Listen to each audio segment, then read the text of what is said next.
Hey everyone, welcome back to Affirmation Constellation. We are reading Chapter 2 of Dr. Wayne Dyer's book, The Power of Intention. Learning to co-create your world your way. Chapter 2 titled The Seven Faces of Intention. Quote by Voltaire, 4,000 volumes of metaphysics will not teach us what the soul is. All right, moving from thinking about intention to knowing intention. Yesterday, while writing this book here on Maui, I experienced a knowing that I'll attempt to explain to you. A woman from Japan was pulled from the surf, her body bloated from an excessive intake of seawater. I knelt over her with others, attempting to get her heartbeat going with CPR, while many of her friends from Japan cried out in anguish as the futile attempts at resuscitation proceeded. Suddenly, I felt a quiet awareness of this woman's spirit hovering above our life-saving attempts. As I watched the rescue scene on the beach, I felt the presence of blissfully peaceful energy, and in some unfathomable way, I knew that she wasn't going to be revived and that she was no longer connected to the body that so many well-meaning people, including myself, were trying to bring back to life. This quiet knowing led me to stand up, put my hands together, and say a silent prayer for her. We were from different parts of this world and didn't even share a common language, yet I felt connected to her. I felt peaceful, with a knowing that her spirit and mine were somehow connected in the mystery of the transient, ephemeral nature of our physical lives.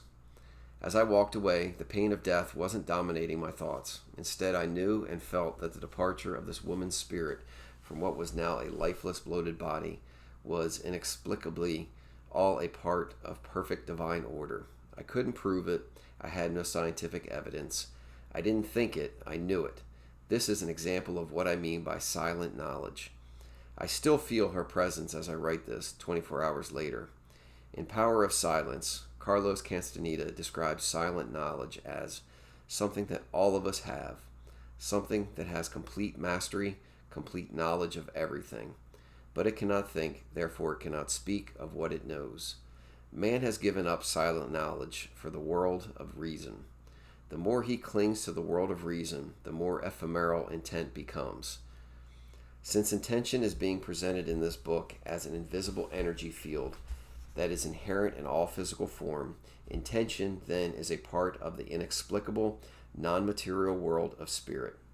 Spirit eludes our attempts to explain and define it because its dimension beyond beginnings and ends, beyond boundaries, beyond symbols, and beyond form itself. Consequently, written and spoken words are symbols for communicating our experiences in this world, can't really explain spirit the way they do the physical world. I agree with Voltaire's statement at the beginning of this chapter and readily admit that I can't definitively teach anyone that what spirit is or use words that give it a precise picture of what it looks like. What I can do is describe a way that I conceptualize intention. If it were somehow possible to remove the veil that keeps the field of intention from our sensory perception and reasoning mind, I'll give you my concept of what I refer to as the seven faces of intention. These points represent my imagined picture of what the power of intention looks like. Intention is something that I believe we can feel, connect with, know, and trust. It's an inner awareness that we explicitly feel and yet at the same time cannot truly describe the words. I use this concept to help guide me toward the power of intention. That's the source of creation and activate it in my daily life. It's my hope that you too will begin to recognize what you personally need to do to begin activating intention in your life. The descriptions that follow are distilled from my experience with master teachers, my professional work with others over the past 30 years, the veritable library of metaphysical books I've read and studied, and my personal evolution. I'm attempting to convey my personal knowing of the extraordinary benefits of linking to intention. Hopefully you will feel inspired by the silent knowing of the power of intention and go on to create an increasingly enchanted experience for yourself and everyone else in your life. Silent knowledge starts when you invite the power of intention to play an active part in your life. This is a private and very personal choice that needn't be explained or defended. When you make this inner choice, silent knowledge will gradually become a part of your normal, everyday awareness. Opening to the power of intention, you begin knowing that conception, birth, and death are all natural aspects of the energy field of creation. Clinging to attempts to think or reason your way to intention is futile. By banishing doubt and trusting your intuitive feelings, you clear a space for the power of intention to flow through. This may sound like hocus pocus, but I prefer to think of it as an emptying my mind and entering the heart of mystery. Here I set aside rational thoughts and open to the magic and excitement of an illuminating new awareness. A great teacher in my life named J. Krishnamurti once observed, "To be empty, completely empty, is not a fearsome thing. It is absolutely essential for the mind to be unoccupied, to be empty, unenforced, and then only can it move into unknown depths." Take a moment right now to put this book down and allow yourself to trust and gently experience an awareness of your non-physical self. First, close your eyes and empty your mind of rational thoughts and the multitudinous, ever-changing chatter that goes on. Next, hit the delete button every time doubt appears. Finally, open to the emptiness. Then you can begin to discover how to silently know the power of intention. In the following chapter, I'll discuss in more depth other ways to access and reconnect to intention. But now I'll describe what I think our view might be if we could be outside of ourselves, floating above our body like the spirit of the Japanese lady on the beach yesterday. From this perspective, I imagine myself looking at the faces of intention through eyes that are capable of seeing higher vibrations. The 7 faces of intentions. Number 1, the face of creativity.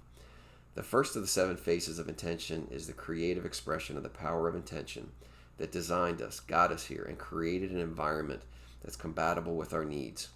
The power of intention has to be creative or nothing would come into existence. It seems to me that this is the irrefutable truth about intention, spirit, because its purpose is to bring life into existence in a suitable environment. Why do I conclude that the life-giving power of intention intends us to have life and have it increasing abundance? Because if the opposite were true, life as we know it couldn't come into form. The very fact that we can breathe and experience life is proof to me that the nature of the life-giving spirit is creative at its core. This may seem obvious to you, or in fact it may appear confusing or even irrelevant, but what is clear is you are here in your physical body. There was a time when you were an embryo, before that a seed, and before that formless energy. That formless energy contained intention, which brought you from nowhere to now here. At the very highest levels of awareness, intention started you on a path toward your destiny. The face of creativity intends you toward continued creativity, to create and co-create anything that you direct your power of intention toward. Creative energy is a part of you. It originates in the life-giving spirit that intends you. Number 2, the face of kindness. Any power that has as its inherent nature the need to create and convert energy into physical form must also be a kindly power. Again, I'm deducing this from the opposite. If the all-giving power of intention had at its core the desire to be unkind, malevolent, or hurtful, then creation itself would be impossible. The moment unkind energy became form, the life-giving spirit would be destroyed. Instead, the power of intention has a face of kindness. It is kind energy intending what it's creating to flourish and grow, and to be happy and fulfilled. Our existence is proof to me of the kindness of intention. Choosing to be kind is a choice to have the power of intention active in your life. The positive effect of kindness on the immune system and on the increased production of serotonin in the brain has been proven in research studies. Serotonin is a naturally occurring substance in the body that makes us feel more comfortable, peaceful, and even blissful. In fact, the role of most antidepressants is to stimulate the production of serotonin chemically, helping to ease depression. Research has shown that a simple act of kindness directed toward another improves the functioning of the immune system and stimulates the production of serotonin in both the recipient of the kindness and the person extending the kindness. Even more amazing is that persons observing the act of kindness have similar beneficial results. Imagine this: kindness extended, received, or observed beneficially impacts the physical health and feelings of everyone involved. Both the face of kindness and the face of creativity are smiling here. When you're unkind, you're blocking the face of kindness. You're moving away from the power of intention.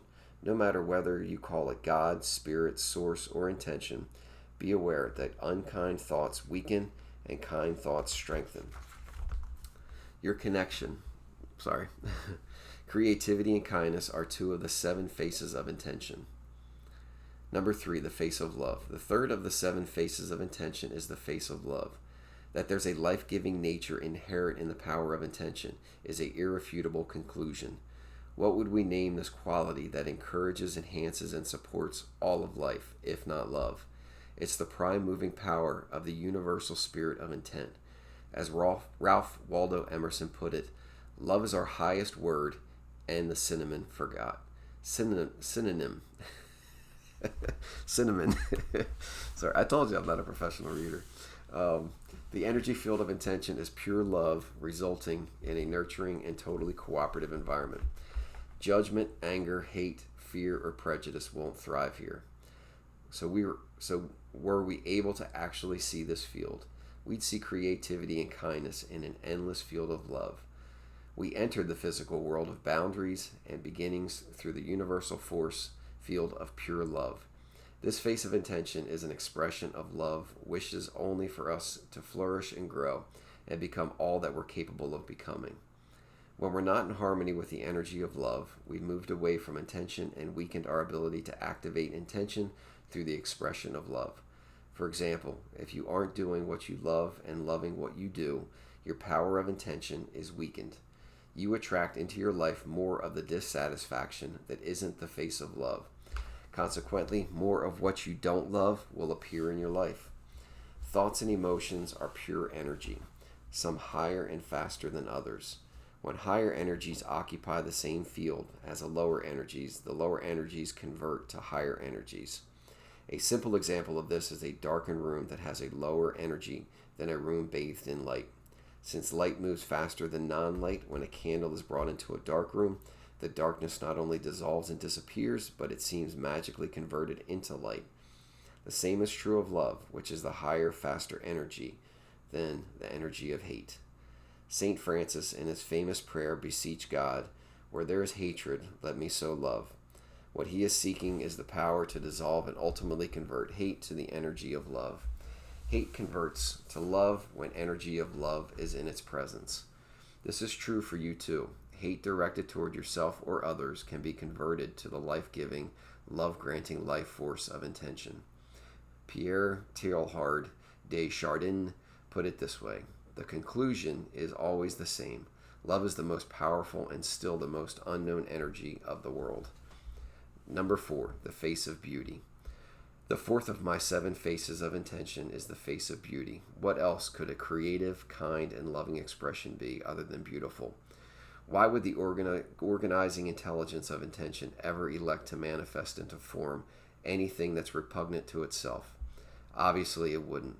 So we can conclude that the nature of intention has an eternal interaction of love and beauty, and add the expression of beauty to the face of creative, kind, loving power of intention. John Keats, the brilliant young romantic poet, concludes his Ode on a Gracine urn with "Beauty is truth, truth beauty. That is all ye know on earth, and all ye need to know." End quote. Obviously, truth exists in the creation of everything. It's true that it shows up here in form. It's now here in a form that's an expression of the invisible creative power. So I agree with Keats that we need to silently know that truth and beauty are one and the same. Out of the truth of the originating spirit is an expression of the power of intention, comes truth as beauty. This knowing leads to valuable insights in relation to exercising your individual will, imagination, and intuition. In order to grasp the significance of beauty as one of the faces of intention, remember this: beautiful thoughts build a beautiful soul. As you become receptive to seeing and feeling beauty around you, you're becoming attuned to the creative power of intention within everything in the natural world, including yourself. By choosing to see beauty in everything, even a person who has born into poverty and ignorance will be able to experience the power of intention. Seeking beauty in the worst of circumstances with individual intent connects one to the power of intention. It works. It has to work. The face of beauty is always present, even where others see non-beauty. I was deeply honored to be on a panel with Viktor Frankl in 1978 in Vienna, Austria. I strongly recollect that he shared with me and the audience his assertion that it's the ability to see beauty in all of life's circumstances that gives our lives meaning. In his book, Man's Search for Meaning, he describes a barrel of filthy water with a fish head floating in it, given to him by his Nazi captors in a concentration camp during World War II. He trained himself to see beauty in this meal rather than focus on the horror of it. He attributed his ability to see beauty anywhere as a vital factor in surviving those horrific camps. He reminds us that if we focus on what's ugly, we attract more ugliness into our thoughts and then into our emotions and ultimately into our lives. By choosing to hang on to one's corner of freedom, even in the worst situations, we can process our world with the energy of appreciation and beauty and create an opportunity to transcend our circumstances. I love the way Mother Teresa described this quality when she was asked, quote, "What do you do every day in the streets of Calcutta at your mission?" She responded, quote, "Every day I see Jesus Christ in all his distressing disguises." Number 5, the face of expansion. The elemental nature of life is to increase and seek more and more expression. If we could sharply focus on the faces of intention, we'd be startled. I imagine that one of the faces we'd see is a continuously expanding expression of the power of intention. The nature of this creative spirit is always operating so as to expand. Spirit is a forming power. It has the principle of increase, meaning that life continues to expand toward more life. Life as we know it originates from formless intention. Therefore, one of the faces of intention looks like something that's eternally evolving. It might look like a tiny speck in a continuous state of duplicating itself, and then enlarging itself, and then moving forward, all the while continuing its expansion and expression. This is precisely what's happening in our physical world. This fifth face of intention takes the form of what is expressing it. It can be no other way, for this is ever-expanding force disliked itself or felt unconnected. It could only destroy itself. But it doesn't work that way.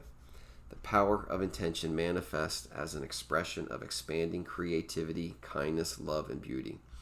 By establishing your own personal relation to this face of intention, you expand your life through the power of intention.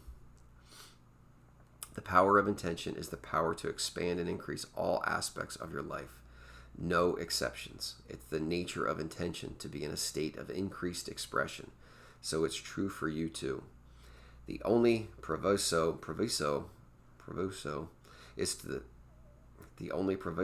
to this forward movement of intention is to cooperate with it everywhere and allow the spirit of increase to express itself through you and for everyone you encounter. Then you will have no worry or anxiety. Trust the face of expansion and do what you do because you're loving what you do and you're doing what you love. Know that expansive, beneficial results are the only possibilities. Number 6, the face of unlimited abundance. This sixth face of intention is an expression of something that has no boundaries, is everywhere at once, and is endlessly abundant. It's not just huge, it never stops. This marvelous gift of abundance is what you were created from. Thus, you too share this in the expression of your life. You're actually fulfilling the law of abundance. These gifts are given freely and fully to you, just as the air, the sun, the water, and the atmosphere are provided in unlimited abundance for you.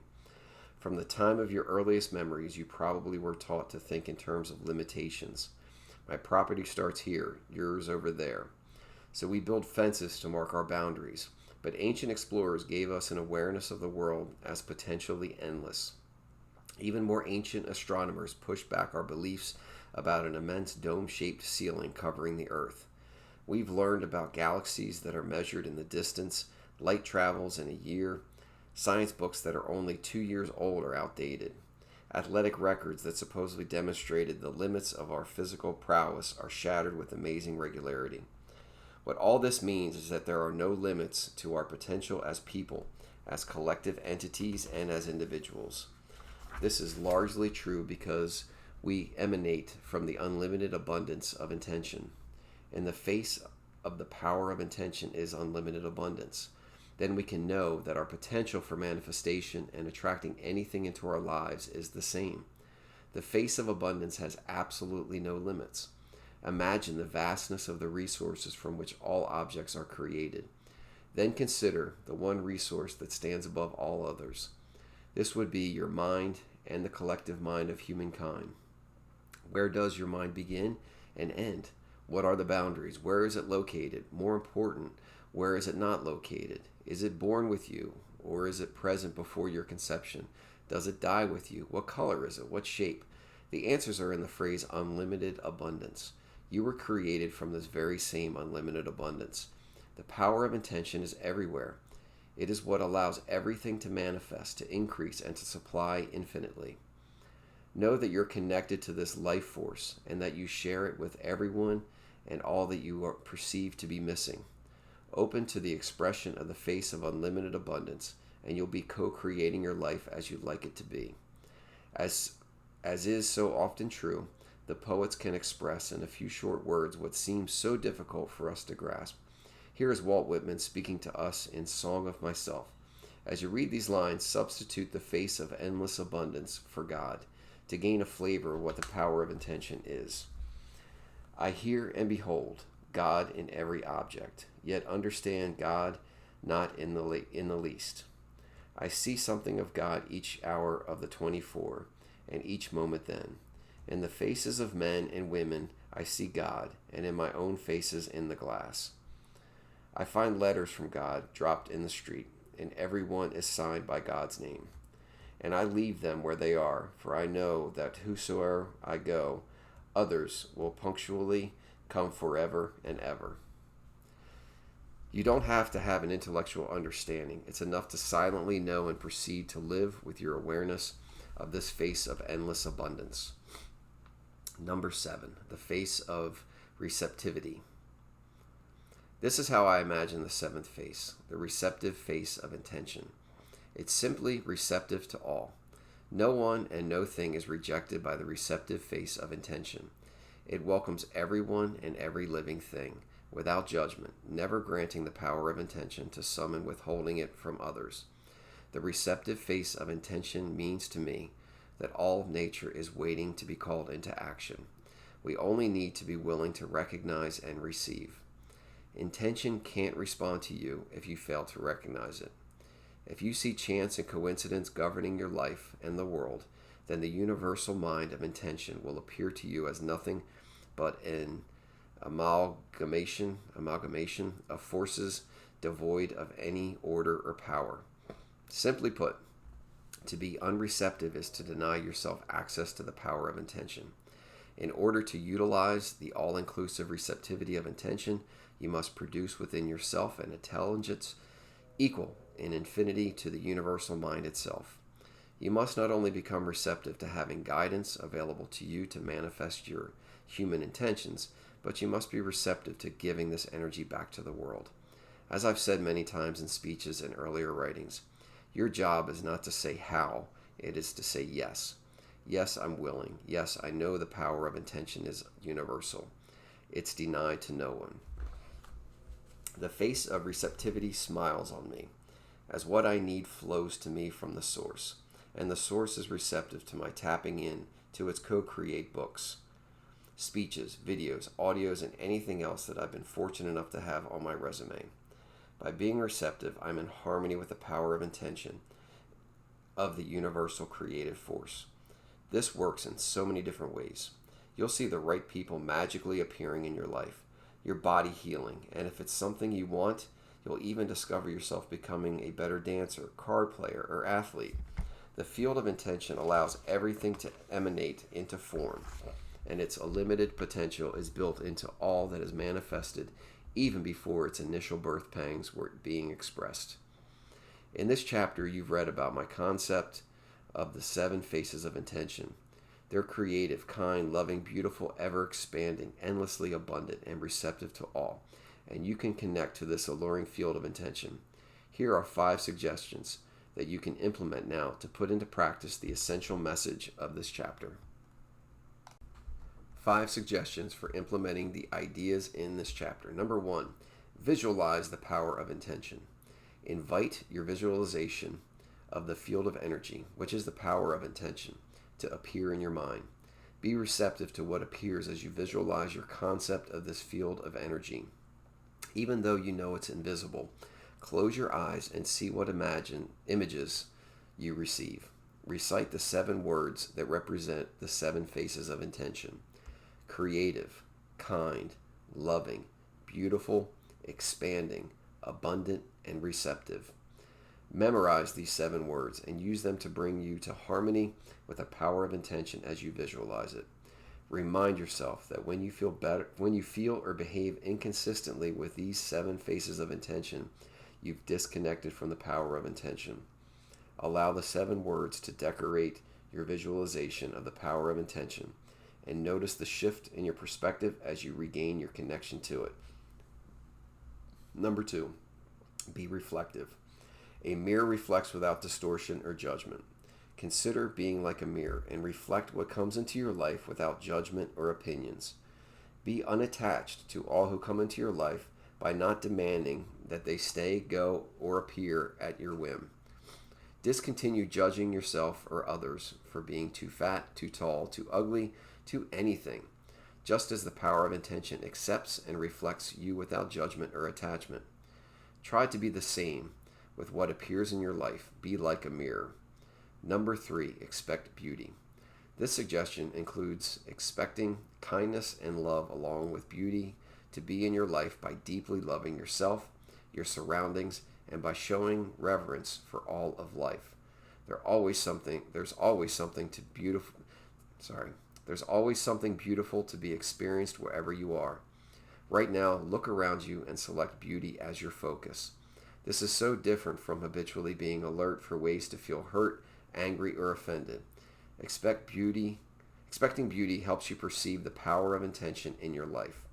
Number 4, meditate on appreciation. Cherish the energy that you share with all living beings, now and in the future. And even those that have lived before you, feel the surge of that life force that allows you to think, sleep, move about, digest, and even meditate. The power of intention responds to your appreciation of it. The life force that's in your body is key to what you desire. As you appreciate your life force as representation of the power of intention, a wave of determination and knowing surges through you. The wisdom of your soul, as it responds to your meditation on appreciation, assumes command and knows every step that must be taken. Number 5, banish doubt. When doubt is banished, abundance flourishes and anything is possible. We all tend to use our thoughts to create the world we choose. If you doubt your ability to create the life you intend, then you're refusing the power of intention. Even when nothing seems to indicate that you're accomplishing what you desire in your life, refuse to entertain doubt. Remember the trolley strap of intention is waiting for you to float up and be carried along. Shakespeare declared, "Our doubts are traitors, and make us lose the good we oft might win by fearing to attempt." And Ramana Maharshi observed, quote, "Doubts arise because of an absence of surrender." You may well choose to doubt what others say to you or to what you experience with your senses, but banish doubt when it comes to knowing that a universal force of intention designed you and got you here. Don't doubt your creation from a field of energy that's always available to you. In the following chapter, I offer what may seem to you to be unusual methods for polishing the connecting link between you and this enthralling energy field we're calling intention. And that is the end of chapter 2.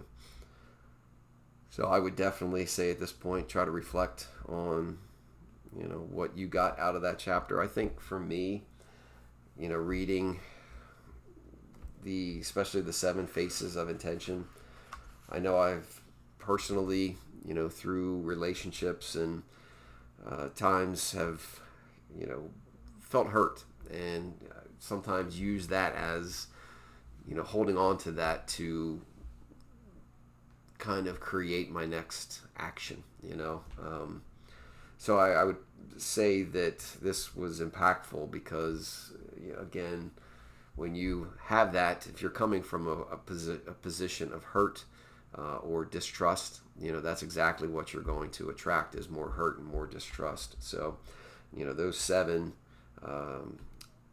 faces are creative, kind, loving, beautiful, expanding, abundant, and receptive. So I know I'm personally going to write those 7 things down and try to use them in my talking, my speech, my thinking, to help bring about more of the good stuff.